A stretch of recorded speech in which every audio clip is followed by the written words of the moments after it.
time I caught even a glimpse of the sessions, I could see how amazing you are and how amazing the discussions were. Um, I've been mostly out and running in and out because one thing that I do believe in our world is Zoom. So I've been Zooming morning till night pretty much every day from wherever I am, because I think we should use our connectivity to uh, help keep us oriented. So the first thing I want to say is I hope that this group can actually, in an organized way, meet regularly, maybe every 8 weeks or so online. Um, I'd like to join because there's a lot to discuss, and I think it would empower everybody if it's done well. Um, you don't have to join every time, but there could be a practical agenda, and you could put issues on the agenda, and I think we could actually get something quite good out of that. It's not a substitute for being here by any means, but it is better than waiting a year before we see each other or not having the connections. The topics that we're dealing with are inherently complicated. So no one person understands everything about any of these issues, especially in their interconnection. And so one of the main points about connectivity is to bring in somebody who can help illuminate some facet of the issues for everybody else. And that's also really made possible by Zoom. We don't have to be on planes. We don't have to make complicated meeting times. We can just get together and hear from a climate expert, or hear from a finance expert, or hear from somebody at the UN, or hear from some other person that we request, and use that as a way to empower everything that you're doing.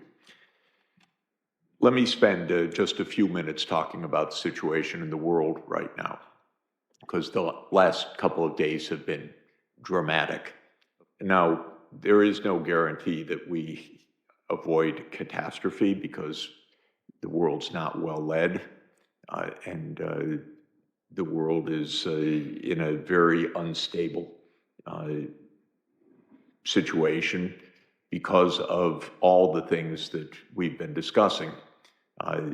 Of course, the climate crisis, all of the upheavals in the world economy, even aside from the interventions of leaders choosing wrong things.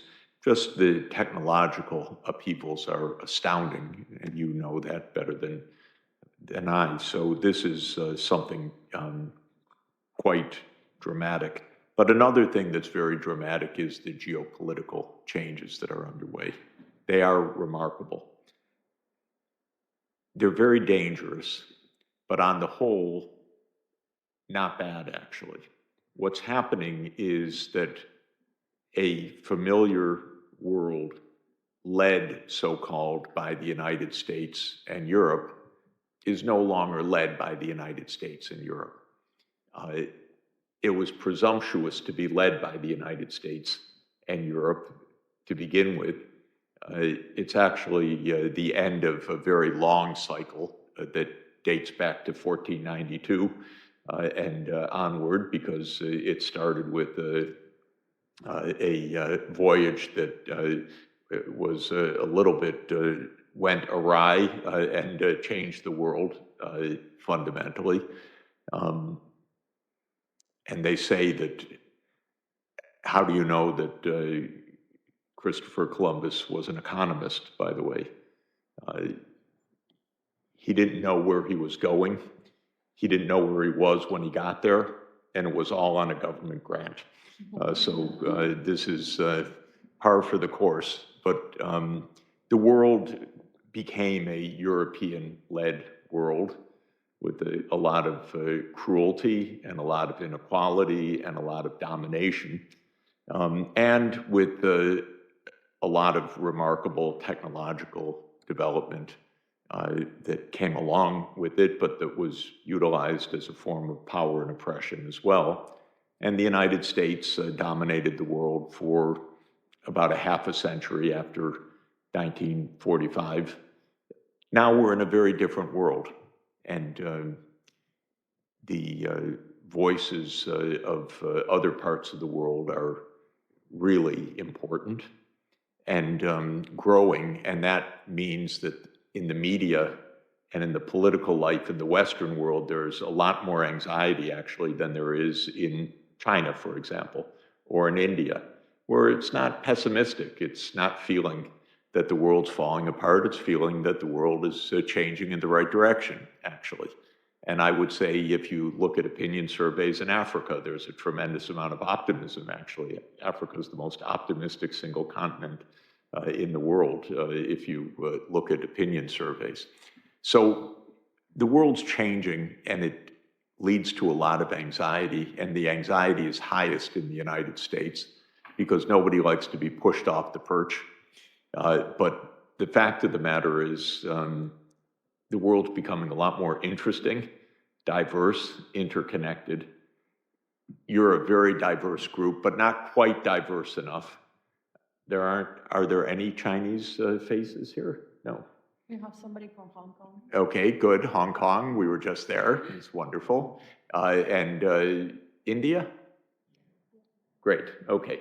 So between the two, you're 40% of the world population, but not exactly 40% of this room. So it's just to say, we don't have to have complete demographic equality, but you're a very diverse group, which is extremely important, very important. And the world's even more diverse, if I could put it that way, so we need to strive for that. And viewed in that perspective, my own view is, I'll say a grim statement and then an optimistic statement. If we don't blow things up, which is possible, then things are going to be okay. And by that I mean the world that is taking shape will be more equal, more open, actually benefiting from a lot of the breakthroughs in technology. The real worry I have is just disaster in the short term, because my country is the worst led that it's ever been, and our political system has collapsed. So we have one-person rule, which is not exactly the way to run a society of 335 million people and $30 trillion of output, but that's what we have for the moment. But if we can avoid the catastrophes, we actually, not just rhetorically and not just optimistically, we really have a lot of solutions in this world for food production, for sustainable energy, for better education and healthcare systems, for all sorts of things that are completely wonderful. They're getting discovered, they're getting developed, you're pioneering many of them. They're not getting undertaken at the scale that they need and the pace that they need by any means, but they could be, because there's no fundamental shortfall of resources or know-how. We're not running out of particular minerals so that we can't do this. We're not running out of land so that we're in a struggle for who eats and who doesn't eat. We're not running out of energy because solar radiation is about 5,000 times our power usage on the planet. So if we deploy solar power, which is now cheaper than any other kind of power, we're not in an energy shortage as well. We're not in a know-how shortage, but we are in a fairness shortage. We're in a niceness shortage. We're in a calmness shortage. We're in a geopolitical crisis, and we are with a lot of instability from all of the upheavals of climate, which are going to get worse for the next 50 years, almost no matter what we do, because underlying our physical reality is a lot of warming built into the system and a lot of shocks that will come from that. That doesn't mean that the impacts necessarily get worse because things can get buffered, we can become more resilient, we can become adapted, but the climate itself is going to become more dangerous shortly. So this is our state of affairs. Now, what specifically happened yesterday was the U.S. Declared itself outside of the World Trade System. 2 weeks ago, the U.S. declared itself outside of the climate challenge. 3 weeks ago, the U.S. declared itself out of the sustainability challenge. 4 weeks ago, the U.S. declared itself outside of the WHO. All right. Honestly, it doesn't get dumber than this, really. But the U.S. is 4.1% of the world population. And as I said, the other 95%, I don't see things diminishing in intensity of purpose, but rather increasing.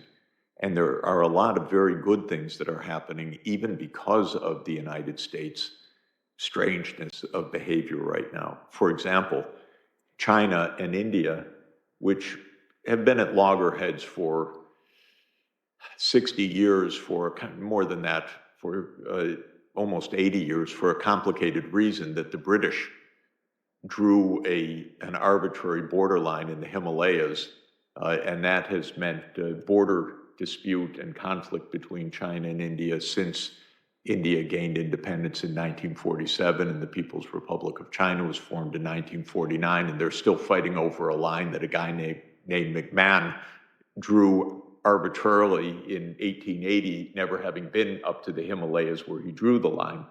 And there is, by the way, a theorem that I kind of subscribe to, that all problems in the world go back to the British. So that's true in the Middle East, it's true in the Himalayas, it's true in much of the world. Yes, it's true all over Africa. It is actually a very good rule of thumb. It's not quite a proven theorem, but it's a very good rule of thumb. In any event, the Indian and Chinese foreign ministers got together and said, what are we fighting about? We should trade more, we should invest more. And then very positive statements came from Prime Minister Modi and from President Xi. Then last week, 3 other countries that are at loggerheads for no reason in the world, honestly, China, Korea, and Japan. They are divided because the United States says you're on our side and they're the enemy to China and Japan, and to Korea and Japan vis-a-vis China. The 3 got together because they see the U.S. Not such a great protector of their interests, and they said we need to improve relations with each other. This is very, very good. And if you think about Iran and Saudi Arabia, for example, which was defined by the U.S. to be the fundamental schism of Shia and Sunni, and so much of U.S. policy was playing the Sunnis against Shia Iran and so forth. They made a rapprochement last year, which China helped to broker in a very wise way. The United States would never have done it and never even have thought about it, but China was very helpful. So truly, I'm not so pessimistic at all. I just see the world changing, and I can understand the pessimism in the newspapers that I happen to read in the U.S., because they're all geared around the idea of the U.S. as number one. And if you put that aside, I like a world in which China's playing a much larger role, and India's playing a much larger role, and the African Union's playing a much larger role, and Saudi Arabia's playing a much larger role. To me, this is a great world. It's a world of diversity, much better food, much better conversation, much better places to visit, much more fun in conferences and meetings and problem solving and all the rest. But if you just happen to be a U.S. strategist, it looks very grim and dangerous and so forth. So I don't buy into the danger part. I do buy into Well, I do buy into the danger part for the reasons I said, but I don't buy into the inevitability of crisis. So what I would really like you guys to do is to stay on the networking course and the practical course and the problem solving course. And I want us to help you to do that. And just to be very clear, SDSN Youth is not to empower youth per se. It's to help solve global problems of which you have a lot of solutions. So that's a little bit different. We have a little more access than you do to some places, being older and gray hair, but you know how to fix our phones and computers a lot better than we do, and what's going on with the latest apps and how to use them and so forth. And that's actually unique knowledge in our world right now. And so it's really important that you're at the table. It's true, you should be at the table for two reasons. One, to protect the interests of your generation against 78-year-old US presidents that don't know how to think ahead. So that's true, but I don't think that's the main reason you should be at the table. The main reason you should be at the table is you can help move this agenda forward in a very significant way. So I had good experience when I was young. Luckily thrust into places where I could do something at an early stage of my career. And thank God it worked, because otherwise that would have been the end of it. But in any event, you can do a lot. But I also know we can help you too, because you learn a lot actually along the way as well. Every day I learn something that I say, I cannot believe I didn't know that for the last 50 years of trying to know what I know. And pretty fundamental stuff every day, which is weird to me actually, because by now it should be kind of rote, but it's not rote at all. There's just so much to learn. And I kind of walk around my whole life with a book in my hand, or now with an ebook or on my phone or something, reading every day and learning pretty basic things, actually, which is annoying, really annoying, because it should have been done already, but it's not. So all of that is to say we can help you, and I can help you, and I can help you network, and I can help you learn things. So don't presume you know everything, but don't presume that you don't know what you're seeing with your own eyes about things that can be done. So that's really the balance that's extremely important. Now, what's going to happen after 2030? Let me say a few words about that, because you're going to play a big role in that. Obviously, we're not going to achieve what we set out to achieve in 2015, September 25th, 2015, when Pope Francis ushered in the Sustainable Development Goals at the UN. The agenda was pretty optimistic beforehand. At the time, it was very stretched goals. It would have required a lot of capacity and working together to make them happen. Of course, we just didn't get the major powers to work very hard on any of this. The only one that made a major effort, in my view, was China, actually. Europe said a few things at the beginning, but Europe got caught in this Ukraine war, which, to my mind, was just a disastrous mistake, because the United States doesn't know how to make peace, and blew the chance after 1991 to help create a true collective security arrangement in Europe. Instead, it expanded NATO. But I don't want to go there. Just to say, the US didn't try, Europe didn't try very much. China launched the Belt and Road Initiative, which is a very big and positive thing.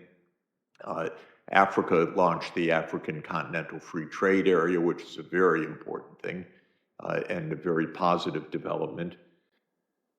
But the world as a whole, for the major powers, didn't try very hard. So we're reaching, and I don't want to go into it, but my view is the U.S. at the University of North Carolina concocted something called SARS-CoV-2 and made a pandemic. That's another long story. But we just lost a lot of time. So what are we going to do? My hope personally, and this is something we can discuss longer, is that we continue under the framework of the Sustainable Development Goals. And the reason is it's taken 10 years to have governments understand a bit about how to make such a complicated, multidimensional programming process, because it's not simple to do this, to plan for 17 major objectives, long-term planning, strategy, and so forth. Now, the goals won't stay exactly the same, but I don't want to redo everything to have a new set of goals and a new framework, because honestly, to my mind, it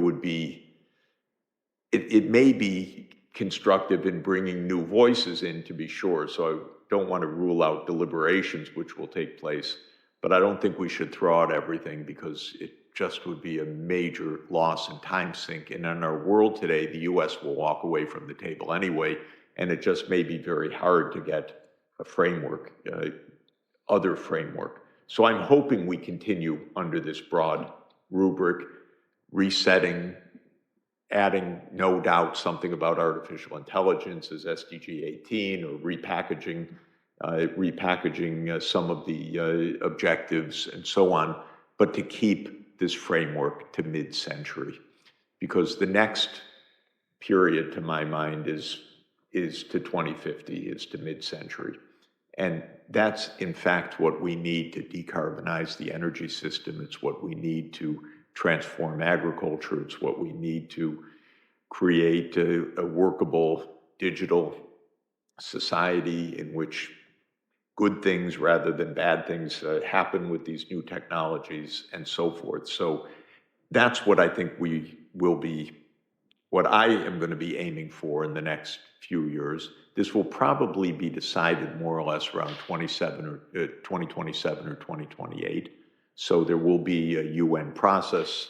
The next Secretary General will assign a commission, probably. There'll be deliberations. You'll be involved in national level and global processes and youth ambassadors in many ways. And we should really strategize together about this. And you should make further outreach to other groups in order to do this. One basic point is that what makes all of this very hard is thinking ahead on a time horizon and a complexity longer than governments know how to do. So if you want to change the energy system, it's not a 1 year or a 5 year or a 10-year process. You really have to be able to think about 25 years or 30 years and basic changes of technology, and learn how to put that into a real political process and so forth. And this is what I find most governments don't know how to do effectively. Again, China is better at planning in this way than any other government that I know among the major governments. Europe's not bad at setting goals, but it then doesn't necessarily actually create the planning to deliver them very effectively. I'll say also, I have huge hopes, expectations, and demands of the African Union in the coming years. There's a new AU commission that just came into office on March 15, and Africa needs to make a breakthrough in the next 30 years. It can't go on like this, with many conflicts, with kids not in school, with the systems not working, with electricity not reaching still hundreds of millions of people. And that's what we were discussing in the Financing for Development workshop that we had earlier this week, how to make those breakthroughs. So one thing I'm asking of you is helping to instill the idea of really basic transformation in your countries, regions, and since we're going to do it together at a world scale, that yes, we really can create a better future, and it's not only wish fulfillment, it's actually very practical work. For me, by the way, I caught who had a slide that I think Sinead, about the importance of education as being absolutely fundamental. Was that you, Sinead? Yeah. In any event, okay. There are probably 300 million kids not even in school right now. And we have to absolutely say, no, are you kidding? Not another school year like this. This is crazy. And the reason they're not in school in some places is because of conflict and displacement. But for at least 200, 250 million kids, it's because the governments don't have the funds to hire teachers, to have the schools, and so forth. And I want to have a fit together with you to the powers that be that this cannot go on any longer. You cannot leave kids out of school in this world. They cannot have a future that way. This is the most basic point of everything that we're trying to do. Every one of you had the fortune, and you probably had a lot of struggles, twists and turns, good luck, parents that helped, friends that helped, family that helped somehow that you could get an education. But I think that's the first thing we really need to do, is to put our foot down and say, no more faking it to the host countries, but they don't have the money, to the IMF, to the World Bank, to China, to anyone else. You gotta help make sure that all the kids are in school, period. And then there are all the other issues that we're dealing with. I won't belabor the point any longer because I know the time is short. But you guys are really important in this process. And to add to your importance, connect with others that you think we need to bring into this process, because this is a very powerful group that can really make a huge difference and can really, by the way, you can help the older ministers in the government, the presidents and so forth, understand this is no joke. This is real for your societies. This really can be done. You can tell them Professor Sachs said so, and that they got to get on with it, and that we're here to help, and we're going to get the financing that they need. We really are going to get the financing that governments need, but you need to help lay out the plans, the ideas, very operational, the wonderful things that can be done, and really inspire your countries and your friends and the businesses you're dealing with, and think very, very big. And let's plan to meet every few weeks to keep that up. Thank you very much.